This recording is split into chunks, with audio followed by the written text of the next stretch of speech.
আসসালামু আলাইকুম দর্শক, ওয়েলকাম টু শেরেন্স কিচেন। আজকে আমি রান্না করব দেশি মুরগির ঝোল। আর এভাবে যদি আপনারা দেশি মুরগির ঝোল রান্না করেন তাহলে আশা করি পরিবারের সকলে অনেক মজা সহকারে খাবে। আমি আজকে খুবই সহজ পদ্ধতিতে মুরগিটা রান্না করব, তো চলুন শুরু করা যাক। তো এখানে আমি একটি দেশি মুরগি কেটে ধুয়ে নিয়েছি। তো পরিমাণ মতো কড়াইয়ে আমি তেল নিয়ে নিলাম। এখানে আমি প্রায় 1 কাপের মতো পেঁয়াজ কুচি নিয়ে নিয়েছি। পেঁয়াজটাকে অবশ্যই গোল্ডেন ব্রাউন করে ভেজে নিতে হবে। রেসিপিটি পারফেক্ট করে রান্না করার জন্য অবশ্যই ভিডিওটিকে না টেনে দেখতে হবে।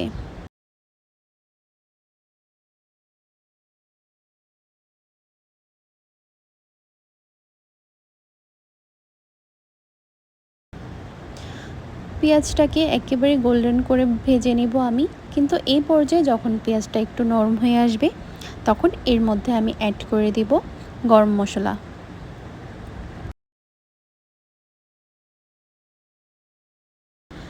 এখানে আমি তেজপাতা নিয়ে নিয়েছি 2টা, এলাচ নিয়েছি 2টা, লবঙ্গ 3টে আর একটা দারুচিনি আমি 2 টুকরা করে নিয়েছি।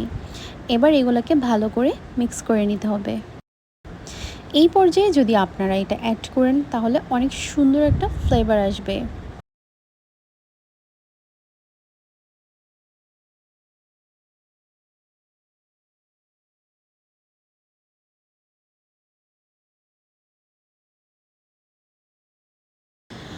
দেখতে পাচ্ছেন দর্শক, আমি পেঁয়াজটাকে একেবারে গোল্ডেন ব্রাউন করে ভেজে নিয়েছি। খেয়াল রাখবেন অবশ্যই পেঁয়াজটা যেন পুড়ে না যায়। আর যখন এরকম গোল্ডেন ব্রাউন হয়ে আসবে এই পর্যায়ে আপনারা এখানে অ্যাড করে দিবেন আদা রসুন। তো এখানে আমি প্রায় 2 টেবিল চামচের মতো আদা রসুন অ্যাড করে দিলাম। আদা রসুনটাকে একটু ভেজে নিচ্ছি।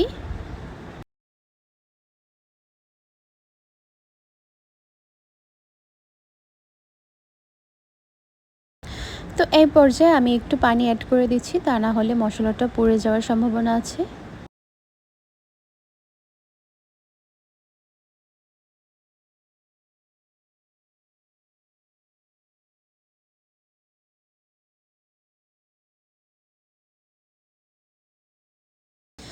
এই পর্যায়ে আমি অ্যাড করে দিব জিরা বাটা। আপনারা অবশ্যই এখানে জিরা বাটা দেওয়ার ট্রাই করবেন, কারণ জিরা বাটাটা এখানে দেওয়ার ফলে চিকেনটা থেকে অনেক সুন্দর একটা ফ্লেভার আসবে।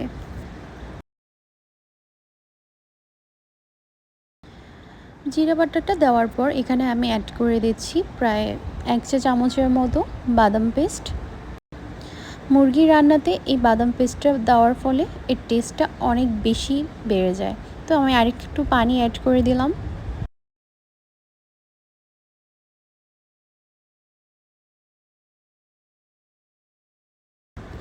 এবার আমি গুঁড়া মশলাগুলো দিয়ে দিব। এখানে দিচ্ছি প্রায় 1.5 চা চামচ হলুদের গুঁড়া, 2 চা চামচ মরিচের গুঁড়া এবং স্বাদ মতো লবণ। মরিচের গুঁড়াটা আমি একটু বেশি নেওয়ার ট্রাই করেছি, কারণ এই মুরগিটা একটু ঝাল ঝাল খেতে বেশি ভালো লাগে। সবগুলো মশলা আমি একসাথে কষিয়ে নিচ্ছি। অবশ্যই খেয়াল রাখবেন মশলাটা যেন পুড়ে না যায়। এই পর্যায়ে একটু পানি অ্যাড করে দিবেন। মশলাটাকে ভালো করে কষিয়ে যে পর্যন্ত না তেলটা উপরে ভেসে আসবে ওই পর্যন্ত অনবরত আমি নেড়ে কষিয়ে নিচ্ছি। এরই মাঝে আমি একবার ঢাকনা দিয়ে একটু ঢেকে দিচ্ছি।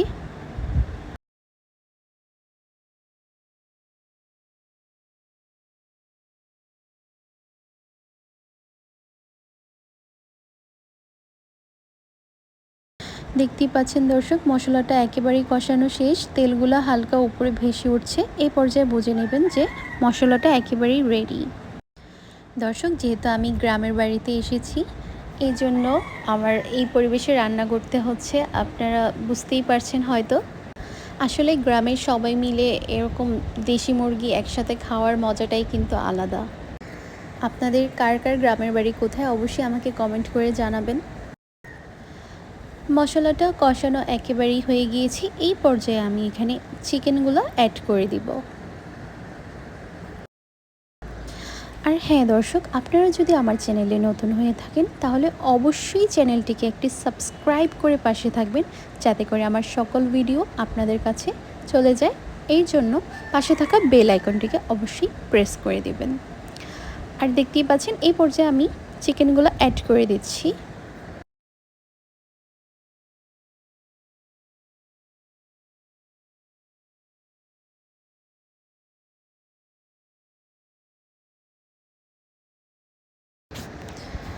দর্শক, এখন মুরগিটাকে ভালো করে আমি এই মশলার সাথে মিক্স করে নিব এবং এর সাথে আমি কেটে রাখা আলুগুলোও দিয়ে দিব।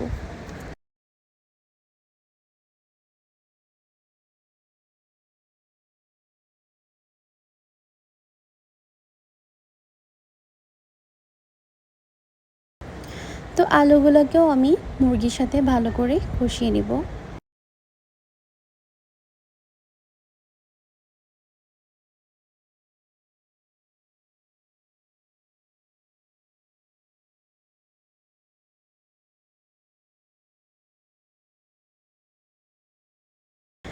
সব একত্রে মিক্স হয়ে গেলে এর মধ্যে আমি ঢাকনাটা দিয়ে দিচ্ছি। এবার এটাকে আমি প্রায় 5-7 মিনিটের মতো মিডিয়াম হিটে কষিয়ে নিচ্ছি।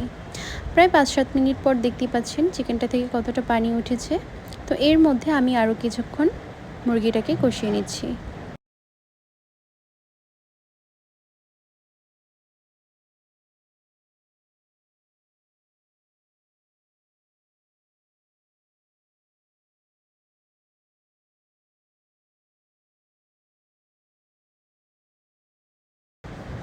অবশ্যই চিকেনটাকে ভালো করে কষিয়ে নিতে হবে। দেখতেই পাচ্ছেন দর্শক, আমি আরেকবার ঢাকনা দিয়ে প্রায় 5 মিনিটের মতো চিকেনটাকে কষিয়ে নিচ্ছি।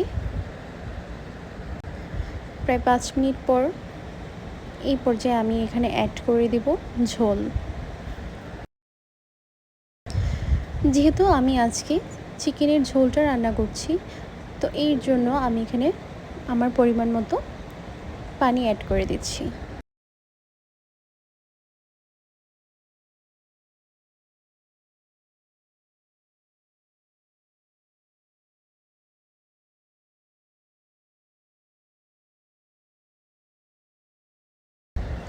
আর দেশি মুরগি এরকম ঝোল করে খেতেই আমার কাছে ভীষণ ভালো লাগে।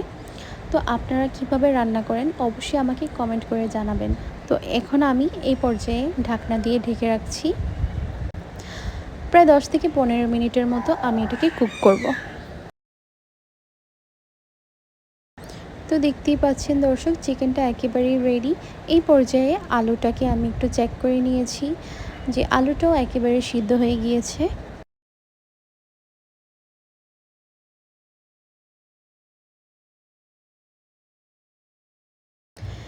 এই পর্যায়ে এর মধ্যে আমি জিরে গুঁড়ো দিয়ে দিচ্ছি। তো জিরের গুঁড়ো দিয়ে আমি আরেকটু বলক এনে তারপর গ্যাসের চুলাটা অফ করে দিচ্ছি।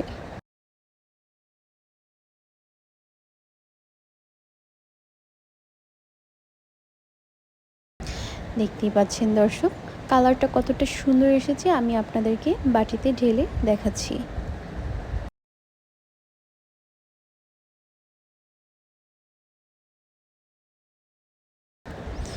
আর এই রেসিপিটা খেতে অনেক মজা লেগেছে। বাসার সকলেই এটা অনেক বেশি পছন্দ করেছে।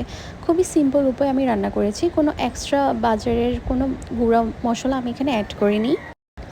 ঘরে থাকা মশলাই আমি এখানে অ্যাড করেছি। তো দেখতেই পাচ্ছেন দর্শক, আমি পরিবেশন করে দেখালাম। তো এটা যদি আপনারা গরম ভাতের সাথে পরিবেশন করেন তাহলে আশা করি অনেক বেশি ভালো লাগবে। সবাইকে অনেক ধন্যবাদ আমার পাশে থাকার জন্য। আসসালামু আলাইকুম।